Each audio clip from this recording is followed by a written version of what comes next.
ઉનાળાની શરૂઆત થતાં જ બજારમાં શેરડીના રસની માંગ વધવા લાગે છે. પરંતુ મહેસાણામાં હવે શેરડીનો રસ પીતા પહેલા આ સમાચાર તમારા માટે ખૂબ જ મહત્વપૂર્ણ છે. મહેસાણા મહાનગરપાલિકા દ્વારા શેરડીના કોલાના સંચાલકો માટે નવા અને કડક નિયમો લાગુ કરવામાં આવ્યા છે. શહેરમાં આરોગ્યપ્રદ જ્યુસનું વેચાણ થાય અને સ્વચ્છતા જળવાય તે માટે સંચાલકોએ હવે રસ કાઢતી વખતે મોજા અને ટોપી પહેરવી ફરજિયાત બનાવી દેવામાં આવી છે.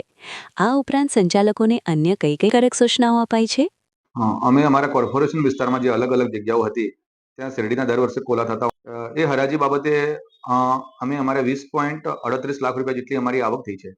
કોર્પોરેશનની મહેસાણા કોર્પોરેશનની પ્રાયોરિટી રહી છે કે કોર્પોરેશનને આવક વધે તેના કરતાં પણ જે મહેસાણાના લોકોને જે શેરડીના જે રસ મળે છે એની હાઇજીન ક્વોલિટી મેન્ટેન થાય એ બાબતે અમે વધારે પડતું જોર આપ્યું છે.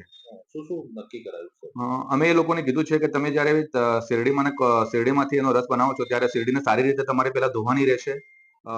એકવાર સારી રીતે વોશ કર્યા પછી તમારે એને પીલવાની રહેશે. તમારે હાથમાં ગ્લોવ્સ પહેરવાના રહેશે, માથામાં કેપ પહેરવાની રહેશે.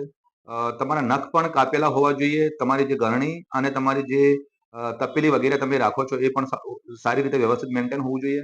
અને જે બરફ યુઝ કરો છો એ બરફ પણ સારા પાણીમાંથી બનાવેલું હોવું જોઈએ. તેની ચોક્કસ ખાતરી અમને કરવાની રહેશે. સાહેબ, આનાથી મહાનગરપાલિકાને કેટલો ફાયદો થશે?